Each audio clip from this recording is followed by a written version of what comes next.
मुंबई का छत्रपति शिवाजी महाराज टर्मिनस 15 नवंबर 2025। Platform number 4 पर रोज की तरह भीड़ थी। हर कोई अपनी अपनी दुनिया में मग्न। शाम के करीब 7 बजे दिल्ली जाने वाली राजधानी एक्सप्रेस प्लेटफॉर्म पर लग चुकी थी। लोग बोगियों में चढ़ रहे थे और उसी अफरा तफरी में एक बेंच के नीचे पड़ा था एक काला सूटकेस, अकेला, अनदेखा। किसी ने उस सूटकेस की फिक्र नहीं की। सब उसे किसी और का सामान समझकर आगे बढ़ गए।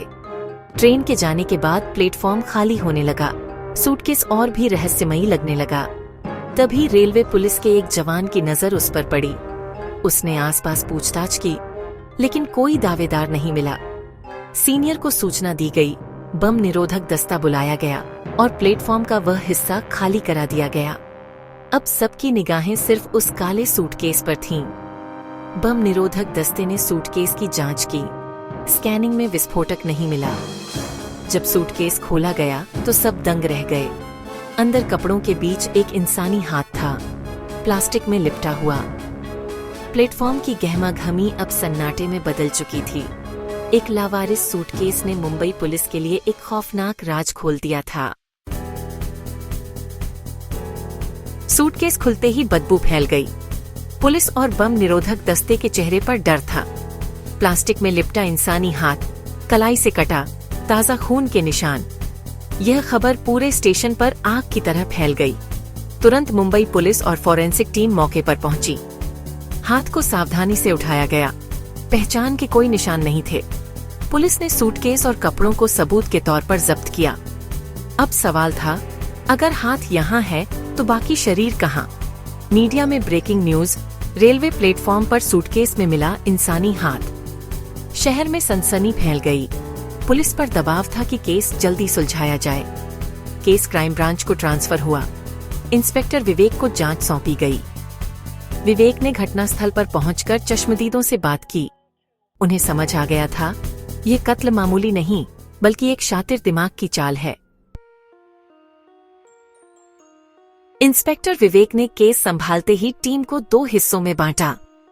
एक टीम को हाथ की पहचान और फिंगरप्रिंट्स आधार से मैच कराने का जिम्मा मिला। दूसरी टीम को स्टेशन के सीसीटीवी फुटेज खंगालने का काम सौंपा गया। खास ध्यान उस बेंच के आसपास के कैमरों पर था जहां सूटकेस मिला था। घंटों की मेहनत के बाद फुटेज में एक संदिग्ध दिखा, गहरे नीले जैकेट और टोपी में, चेहरा छुपा हुआ। वह शख्स सूटकेस बेंच के नीचे रखकर भीड़ में गायब हो गया। विवेक ने फुटेज बार बार देखा। संदिग्ध ट्रेन की ओर बढ़ा, प्लेटफॉर्म से बाहर नहीं गया। आमतौर पर अपराधी भागता है, लेकिन यह शख्स ट्रेन में चढ़ गया।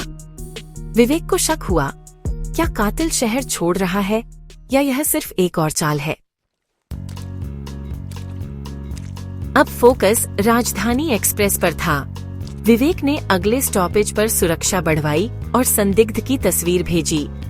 ट्रेन कोटा पहुंची। हर बोगी की तलाशी ली गई, लेकिन संदिग्ध नहीं मिला।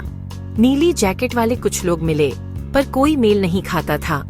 विवेक ने प्लेटफॉर्म्स की फुटेज दोबारा चेक करवाई। चौंकाने वाली बात सामने आई। संदिग्ध ट्रेन में चढ़ा, लेकिन दूसरी तरफ से उतर गया। उसने भीड़ और ट्रेन का इस्तेमाल पुलिस को गुमराह करने के लिए किया। अब साफ था, कातिल मुंबई में ही है, कहीं छुपा हुआ। विवेक ने उसके स्टेशन से बाहर निकलने के फुटेज खंगालने शुरू किए। हर सुराग, हर तस्वीर पुलिस को और उलझा रही थी। इसी बीच पुलिस को हाथ की पहचान मिली। वह रमेश नाम के अपराधी का था, जो शेरा गैंग के लिए काम करता था। अब केस एक गैंगवार की तरफ बढ़ गया था। शेरा गैंग और राणा गैंग के बीच इलाके की जंग और सोने की तस्करी की डील की खबरें थीं। पुलिस को पता चला, रमेश डबल एजेंट था, दोनों गैंग्स के लिए काम करता था। तस्करी की डील में रमेश अहम कड़ी था। विवेक ने दोनों गैंग्स के लोगों पर नजर रखवाई।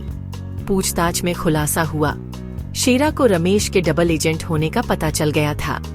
शेरा ने रमेश को पैसे से भरा सूटकेस देकर जाल में फंसाया, लेकिन असल में सूटकेस में पैसे नहीं थे।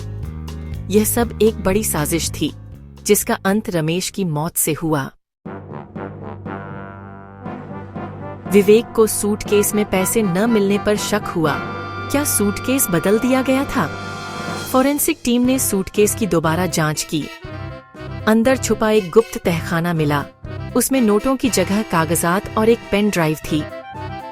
कागजात में प्रॉपर्टी के दस्तावेज, बैंक स्टेटमेंट्स और कंपनियों के पेपर्स थे। पेन ड्राइव में शेरा गैंग की गैर कानूनी गतिविधियों की रिकॉर्डिंग्स थीं। ये सबूत शेरा के खिलाफ थे, उसे जेल भेजने के लिए काफी। अब साफ था, सूटकेस में पैसे नहीं, सबूत थे। लेकिन सवाल था, शेरा अपने ही खिलाफ सबूत क्यों छोड़ेगा? विवेक को लगा सच के करीब हैं, पर एक कड़ी अभी भी गायब थी। विवेक ने शेरा की चाल समझने की कोशिश की। क्यों अपने ही खिलाफ सबूत इकट्ठा किए?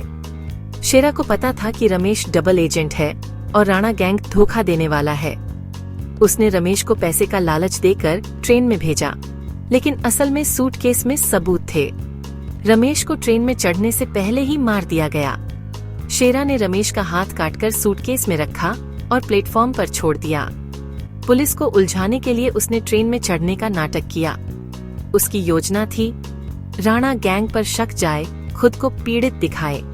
लेकिन उसने यह नहीं सोचा था कि पुलिस रमेश के बाकी शरीर को ढूंढ निकालेगी। शेरा की चालाकी अब उसके खिलाफ जा रही थी। विवेक को अब सिर्फ एक कड़ी चाहिए थी, रमेश का बाकी शरीर। उन्होंने राजधानी एक्सप्रेस के पार्सल वैन और लॉकर्स की जांच करवाई। एक लॉकर फर्जी नाम से बुक था, पता शेरा के पुराने अड्डे का था। दिल्ली पुलिस ने ट्रेन के पहुंचते ही लॉकर खोला। अंदर रमेश की लाश थी, साथ में खून से सने कपड़े और कत्ल का हथियार, एक तेज चाकू मिला। अब पुलिस के पास लाश, हथियार और सबूत थे। शेरा ने सोचा था कोई ट्रेन के लॉकर में लाश नहीं ढूंढेगा, लेकिन विवेक ने हर एंगल से जांच की और सच तक पहुंच गए। शेरा की सारी योजना अब बेनकाब हो चुकी थी। अब विवेक के पास शेरा के खिलाफ सबूतों का अंबार था। सूटकेस, दस्तावेज, पेन ड्राइव, लॉकर और कत्ल का हथियार। पुलिस ने शेरा के ठिकाने पर छापा मारा और उसे गिरफ्तार कर लिया। शेरा ने खुद को बेकसूर बताया, लेकिन सबूतों के सामने उसकी हेकड़ी निकल गई। जब लॉकर और लाश का जिक्र हुआ, शेरा का चेहरा उतर गया। आखिरकार उसने अपना गुनाह कबूल कर लिया। उसने बताया कैसे रमेश को मारा, सबूत जुटाए और पुलिस को गुमराह किया। शेरा की चालाकी उसी पर भारी पड़ी। इंस्पेक्टर विवेक और टीम ने न सिर्फ कातिल पकड़ा, बल्कि 2 बड़े गैंग्स का भी सफाया किया। काले सूटकेस का राज खुल चुका था। सच चाहे जितना भी छुपा हो, सामने आ ही जाता है।